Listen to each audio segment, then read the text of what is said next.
Hello बच्चों। तो बच्चों आज नए एपिसोड में जैसे कि आप लोग देखे हैं कि इसके पहले वाले हम लोग चैप्टर नंबर 2 स्टार्ट कर दिए हैं बच्चे, बिलियन। उनमें से कुछ न्यूमेरिकल में आपको बच्चे एपिसोड बना करके बता रहे थे। तो उसी एपिसोड का आज एक नया फिर से एक एपिसोड आया है बच्चे, जिसका नाम आज प्रासरण दाब से पढ़ाते हैं। आज किससे बताते हैं बच्चे? प्रासरण दाब से स्टार्ट करते हैं कि प्रासरण दाब किसे कहते हैं और क्या होता है, कितने प्रकार से होता है, कैसे होता है, इन सब के बारे में हम लोग जानेंगे। तो ज़्यादा प्रासरण दाब के तो यहाँ पर नहीं है बच्चे, क्योंकि हमें न्यूमेरिकल लगाना है, तो इसलिए ज़्यादा बच्चे यहाँ पे थ्योरी नहीं लाए हैं, क्योंकि न्यूमेरिकल को पढ़ना है तो क्या थ्योरी लाएं। ठीक है, तो थोड़ा सा प्रासरण दाब को नियम को समझाएंगे और इससे समझा करके प्रासरण दाब पे जो न्यूमेरिकल आएगा बच्चे, उस न्यूमेरिकल को हम लोग आगे की तरफ बढ़ाएं। तो जैसे देख रहे हैं बच्चे, क्लास 12th है और क्लास 12th में सब्जेक्ट केमिस्ट्री है। अब उस केमिस्ट्री में क्या है, प्रासरण दाब का नियम आया है। तो चलो देखते हैं बच्चे इसमें। तो क्या कह रहा है कि इस नियम का अध्ययन वांट हाफ ने किया था। किसने किया था बच्चे? वांट हाफ ने किया था। इसके दो नियम हैं। पहला क्या है? फर्स्ट नंबर है बच्चे सॉरी बच्चे, फर्स्ट है बायल वांट हाफ का नियम। फर्स्ट है बायल वांट हाफ का नियम।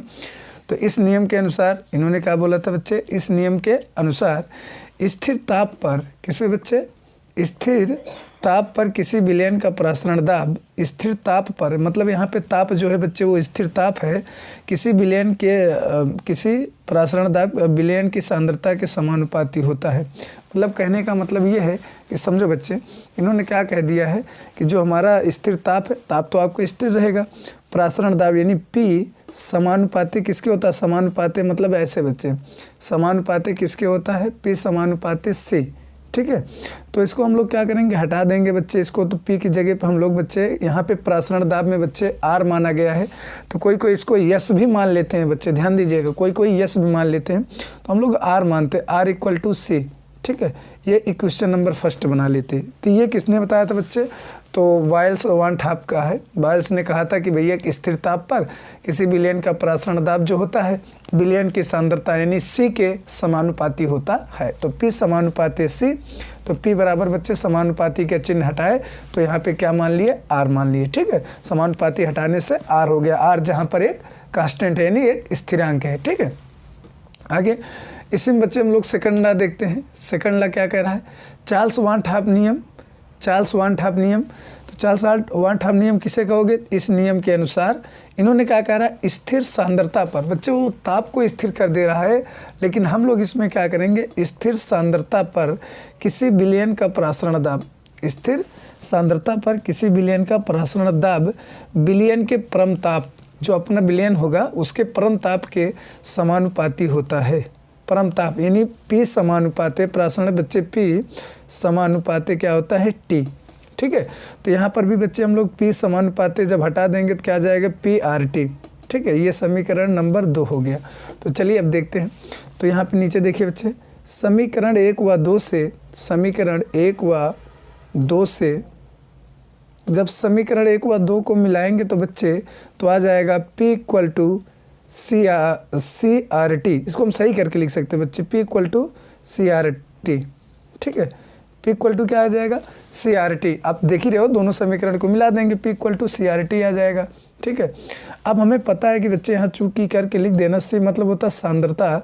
सांद्रता बराबर होता है बच्चे C = होता है N/V यानी मोल अपान आयतन। ठीक है, मोल अपान आयतन होता है, ध्यान दीजिएगा बच्चे, मोल अपान आयतन होता है। ठीक, किसके बराबर होता है? C के बराबर। तो यहाँ पे रख दें कि P = क्या हो जाएगा? N/VRT। ठीक है, VRT। अब बच्चे हम लोग इसका मल्टीप्लाई कराएंगे तो B इधर चला जाएगा, तो एक फार्मूला यहाँ, एक फार्मूला ये बन गया बच्चे, एक फार्मूला ये बन गया और एक फार्मूला ये बनेगा। P = क्या हो जाएगा? PV = NRT हो जाएगा, NRT। एक फार्मूला ये बन जाएगा।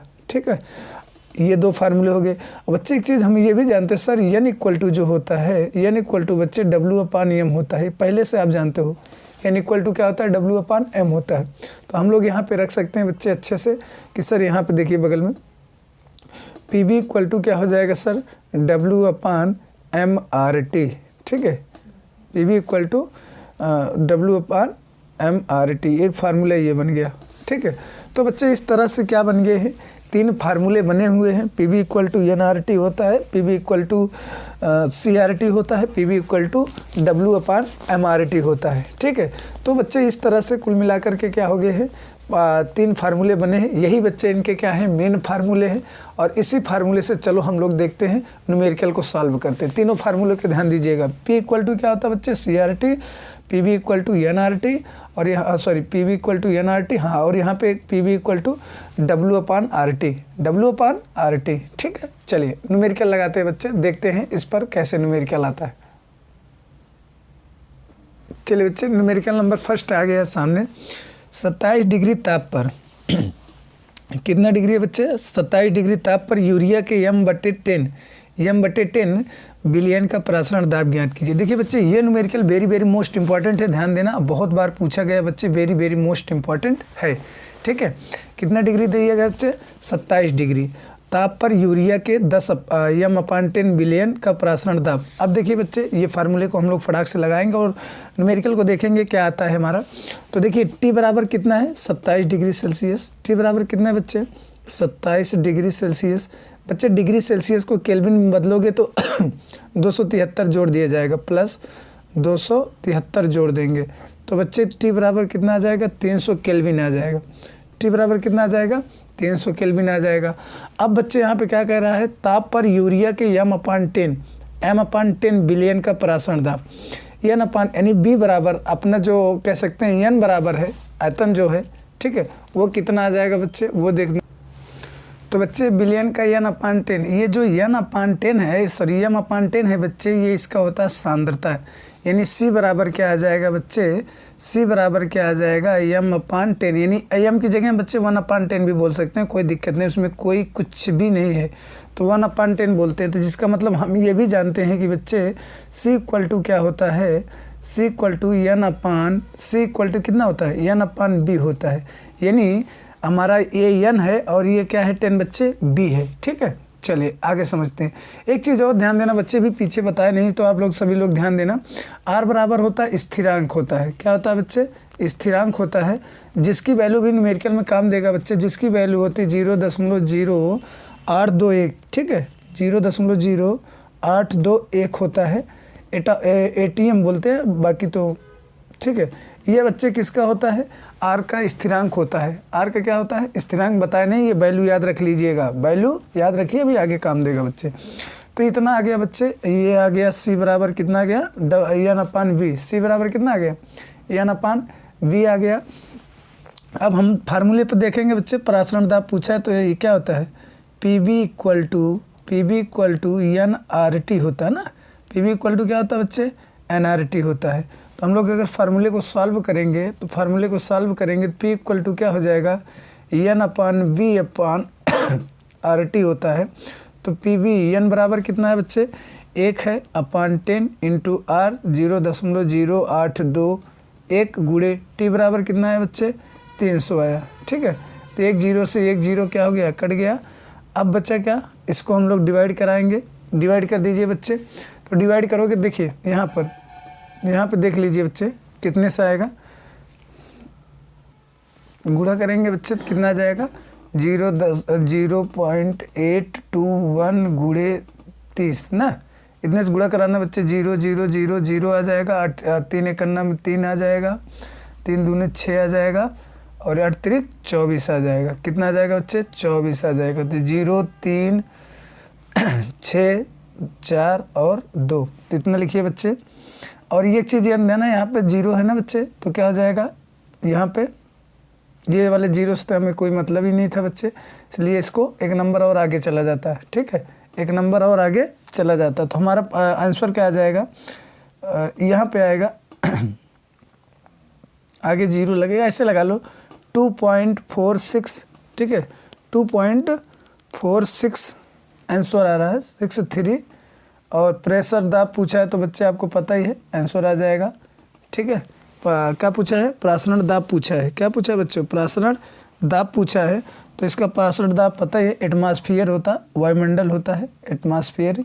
ठीक है, वायुमंडलीय दाब होता है। ये इतना हो गया बच्चे आंसर, ये 2.463 वायुमंडल होगा। ठीक है, बस ये पहले का आंसर आ गया बच्चे। आपको आई होप कि समझ में आया होगा।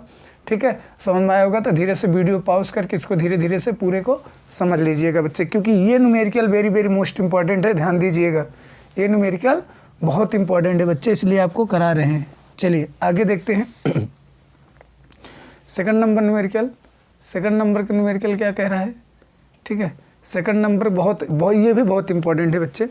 27 डिग्री सेल्सियस पर, कितने डिग्री पे बच्चे? 27 डिग्री सेल्सियस पर 2% यूरिया विलयन का प्रासरण दाब ज्ञात कीजिए। 27 है तो T बराबर बच्चे पता है 27 है डिग्री सेल्सियस, इसको बदलोगे तो 27 प्लस 273 को ऐड कर देंगे तो 300 आ जाएगा। कितना आ जाएगा बच्चे? 300 आ जाएगा। ठीक है, अब जब 300 आ गया बच्चे तो इसको हमें क्या करना है? चेंज करना है। क्या करना है बच्चों? चेंज करना है। कैसे चेंज करेंगे? इसमें बच्चे R का वैल्यू हमें पता है, R बराबर क्या होता है? तो 0.0821 होता है। ठीक है, अब क्या करना है बच्चे? ये 2% जो है क्या हो जाएगा? अब एक काम कर लेना है थोड़ा सा, ये 2% जो हो जाएगा। अब हमें क्या क्या ढूंढना है, पहले ये चीज़ देख लो क्या क्या ढूंढना है बच्चों। प्रासरण दाब पूछा ना, P को तो ऐसे रहने दो, P को तो रहने दो, थोड़ा P का क्या कर लो? क्वेश्चन मार्क लगा लो। ठीक है, अब हमें W/B कर लेना है। क्या कर देना बच्चे? अगर मिल जाए तो W/B कर लें, नहीं तो देख लिया जाता है कुछ और करके। आप लोग ध्यान लगाएंगे अच्छे। तो बच्चे ये क्या हो जाएगा? तो ये 2% दिया, जैसे पिछली क्लास में आप देख रहे थे बच्चे। स्मॉल W बराबर क्या हो जाएगा? 2 ग्राम हो जाएगा ना। और जब ये स्मॉल W हो गया तो M बराबर आपको बच्चों यूरिया दिया है, तो यूरिया को क्या होता है? NH2CO NH2 NH2CO NH2। अब इसका पूरा निकालेंगे बच्चे तो इसका कितना आता है? इसका मास 60 आता है। अणु भार जो होता है बच्चे 60 आता है। ये दिया भी रहेगा बच्चे, आपको ज़्यादा परेशान नहीं करना है। और एक चीज़ और ध्यान देना बच्चे, वी वैल्यूम नहीं दिया है तो वैल्यूम समझ लेना बच्चे हर समय 100% होता है, क्योंकि 2 ग्राम यूरिया के लिए जो अपना वैल्यूम होगा, आयतन होगा विलयन का, वो कितना होगा बच्चे? 100 ml होगा। कितना होगा? 100 ml। तो चलिए फार्मूला लगाते हैं। PV equal to W/MRT। PV equal to W/MRT। W बराबर कितना है बच्चे? आपको पता है 2 है। M बराबर कितना है बच्चे? 60 है। R बराबर 0.0821 है। गुड़े T बराबर कितना है? 300 है। T बराबर कितना है बच्चे? 300। P बराबर क्वेश्चन मार्क। अब B बराबर कितना है? 100। ठीक है, अब देखना इसको हम लोग काट देंगे, 3 दूना 30 दूना 60 हो जाएगा, यहाँ 30 आ जाएगा। अब क्या करेंगे? ये 0 से ये 0 क्या हो गया बच्चे? कट गया। ये 0 से ये 0 क्या हो गया? कट गया। अब देखिए हम बगल में देख लेना बच्चे, 0 से 0 क्या हो गया? कट गया। बच्चा क्या? P। जब P को इधर लाएंगे ये बच्चे क्रॉस मल्टीप्लाई कराएगा। क्या हो जाएगा? क्रॉस मल्टीप्लाई कराएगा तो ये 100 उधर चलाएगा, तो बचेगा क्या यहाँ पे? 0.0821 गुड़े 30 गुड़े 100, 30 गुड़े 100 बटे 30। ठीक है, तो ये क्या हो जाएगा बच्चे? ये कितना हो जाएगा? 300 है ना। चलो बच्चे, तो इसको क्या करेंगे? काटेंगे हम लोग। ये 10 से कट जाएगा बच्चे, ये कितने से कट जाएगा? 10 से कट जाएगा तो बचेगा कितना? 1000 आ जाएगा। तो 0.0821 गुड़े 1000 1000 आ जाएगा। अब देखिए इसको क्या करेंगे बच्चे? ये जो 1000 आया है, हम लोग यहाँ जो लिए थे मिलीलीटर में लिए थे। कितने में लिए थे बच्चे? मिलीलीटर में। अगर आप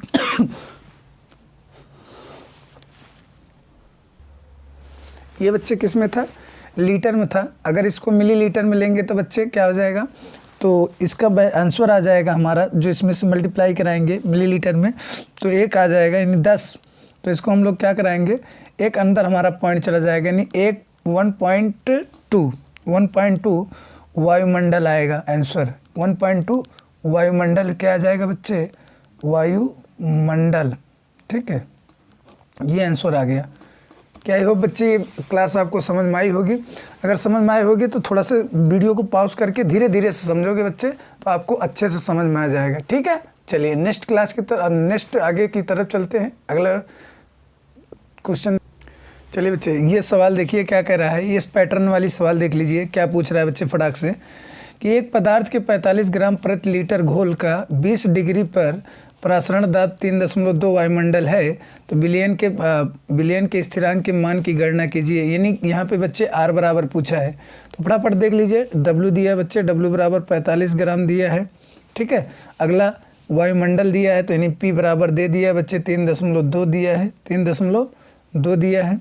और ये डिग्री सेल्सियस है बच्चे, T बराबर पता ही है 20 डिग्री सेल्सियस है, तो प्लस क्या करेंगे इसमें प्लस 200, सीधा हम वैसे कर देंगे 273 ऐड कर देंगे बच्चे, ठीक है। तो कितना आ जाएगा 273 ऐड करें इसमें 273, तो बच्चे इसमें क्या करेंगे 273 जोड़ देंगे तो आ जाएगा 293 केल्विन आ जाएगा, ठीक है। आगे क्या दिया है, अगला बराबर बच्चे यम बराबर दिया है, यम बराबर 342 दिया है, ठीक है। यम बराबर 342 दिया है। अब R बराबर क्वेश्चन मार्क पूछा है, तो हम जानते हैं बच्चे PV इक्वल टू क्या हो जाता है W/MRT, ठीक है। PV इक्वल टू W/MRT होता है, ठीक है। तो देखिए बच्चे सब कुछ दिया है, P बराबर दिया है, P बराबर 3 × 2, और ये B बराबर कितना दिया है, B बराबर तो दिए नहीं है, B बराबर तो वैल्यूम पूछा है बच्चे। वैल्यूम तो वही आपको बताए ही थे, जैसे कि आप लोग पहले ही पता है बच्चे कि वैल्यूम क्या दिया रहता है, ठीक है, क्या होता है। तो बच्चे B बराबर कितना हो जाएगा 100 पता है पहले से ही। W बराबर दिया है 45 बच्चे, और यहाँ पे M बराबर कितना दिया है तो 342 दिया है। R बराबर पूछा है, और T बराबर कितना बच्चे 293 दिया है, ठीक है। अब देखिए इनको हम लोग पहले ही सॉल्व कर लेते हैं बच्चे, ठीक है। तो इसको जब मल्टीप्लाई कराएंगे तो कितना हो जाएगा, ऐसे करो पहले सॉल्व कर लो, आंसर के इधर लाओ, R को इधर लाओ। जब R को हम लोग बाहर ले लेते हैं तो इसके ऊपर वाले जितने होते हैं बच्चे सब कहाँ चले जाएंगे, नीचे चले जाएंगे, और ये सब कहाँ चले जाएंगे बच्चे, ऊपर आ जाएंगे। तो 1.3 × 100 × ठीक है कितना आ जाएगा 342 ऊपर आ जाएगा, 342 ऊपर आ जाएगा। अपान ये सब कहाँ जाएंगे 45 × 293 नीचे आ जाएंगे, ठीक है। 45 × 293। चलो अब इनको हम लोग बच्चे काट पीट लगाते हैं। कैसे काटते हैं बच्चे, ये सब काट पीट करके हम लोग आंसर को लाते हैं, ठीक है। चलो देखते हैं।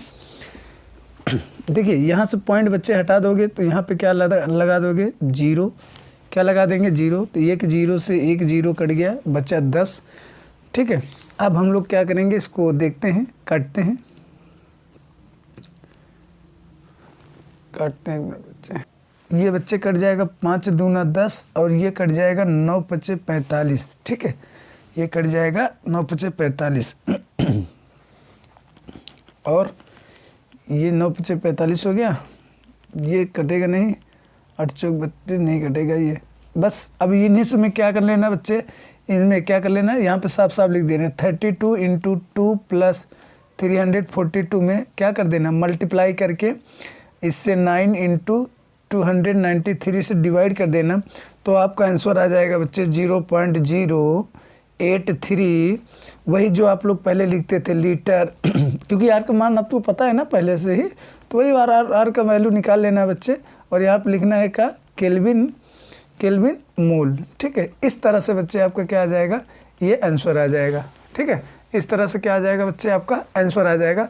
बस ये आपके लिए होमवर्क दे रहे हैं, आप इसको क्या करिएगा, मल्टीप्लाई कर करके बच्चे इसको अच्छे से लगा लीजिएगा, ठीक है।